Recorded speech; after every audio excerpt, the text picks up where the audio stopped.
قرآن کی ہدایت بھول گئے، سنت کی فضیلت بھول گئے، قرآن کی ہدایت بھول گئے۔ احرام کی پابندیاں۔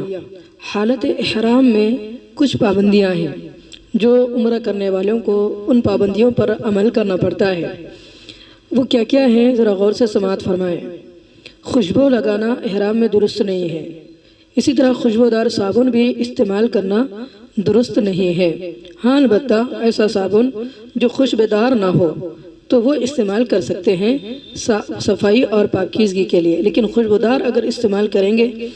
تو پھر اور یہ خوشبودار صابن بھی اگر مکمل پورے ایک عضو پر لگا لیا تو پھر دم واجب ہو جاتا ہے، اس لیے اس سے بچے۔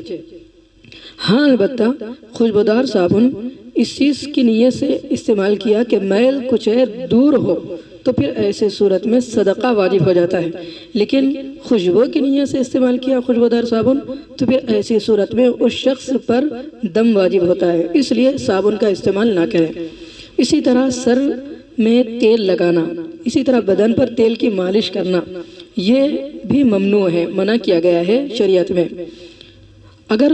سر میں تیل لگایا اور کامل عضو پر لگایا یعنی پورے سر پر تیل لگا لیا تو دم واجب ہوگا، ایک دم دینا پڑے گا،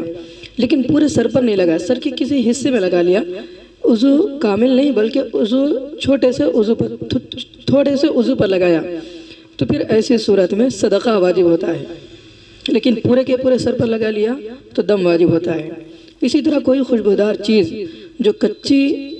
ہو اسے کھانا، جیسے الائچی یا ایسے مشروبات پینا جن میں خوشبو پائی جاتی ہے، اس سے دم تو واجب نہیں ہوتا، البتہ صدقہ واجب ہوتا ہے، بہتر ہے کہ اس سے بھی بچے، اور یہ اس وقت ہے جبکہ خوشبو غالب نہ ہو۔ اگر خوشبو غالب ہو تو پھر اس پر بھی دم واجب ہو جاتا ہے۔ ہاں اسی طرح ایک مجلس میں کئی بار خوشبو کا شربت پیتے رہے، اسی طرح خوشبو کی چیز کھاتے رہے، ایک ہی مجلس میں کئی مرتبہ اس طرح کر لیا تو پھر دم واجب ہو جاتا ہے، اس لیے بہتر ہے کہ خوشبودار کھانے کی اور پینے کی چیزوں سے بھی بچیں۔ البتہ ایسی خوشبو جو پکی ہوئی ہے جیسے بریانی اور تہاری، اس طرح کا کھانا منع نہیں ہے، یہ کھا سکتے ہیں، درست ہے۔ اسی طرح فاروقی منجن یا ٹوتھ پیسٹ استعمال کرنا بھی مکروہ ہے، ان سے بھی بچیں کیونکہ اس میں بھی خوشبو پائی جاتی ہے۔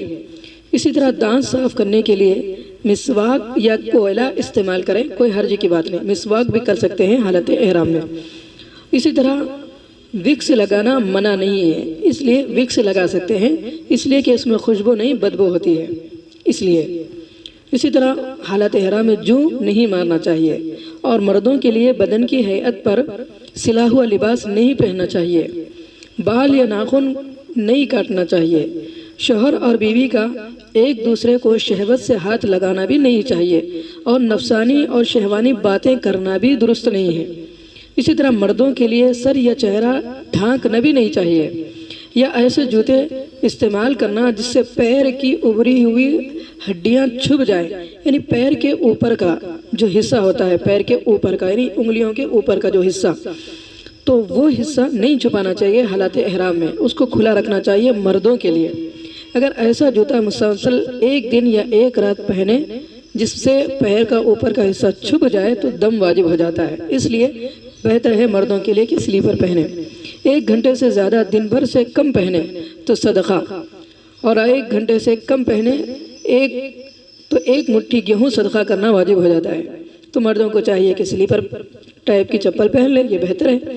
عورتوں کو چاہیے کہ سر اچھی طرح ڈھانکے، اور چپل عورتیں جس قسم کی چاہے پہن سکتی ہے، ان کے لیے پیر کے اوپر کا حصہ چھپانا ضروری نہیں ہے عورتوں کے لیے، مردوں کے لیے۔ البتہ عورتوں کے لیے چہرے پر کپڑا لگا ہوا نہیں رہنا چاہیے، سر تو ڈھانپے لیکن چہرہ کھلا رکھنا چاہیے۔ تو عورتوں کو چہرہ اتنا بھی کھلا نہیں کہ بھئی اس میں پردہ نہ ہو۔ آج کل ماشاءاللہ عمرے کے وقت میں، حج کے وقت میں عورتوں کو کیپ والا نقاب ملتا ہے، کیپ والا جو نقاب ہوتا ہے اگر وہ لگا لیں گے تو اس سے پردہ بھی ہو جاتا ہے اور چہرے پر کپڑا بھی نہیں لگتا،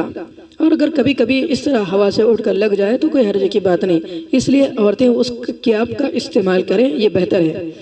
احرام میں لڑائی جھگڑا بھی نہیں کرنا چاہیے اور خشکی کا شکار بھی نہیں کرنا چاہیے اور شکار کی طرف اشارہ بھی نہیں کرنا چاہیے۔ بس دعا ہے کہ اللہ ہم تمام قرآن کی ہدایت بھول گئے، سنت کی فضیلت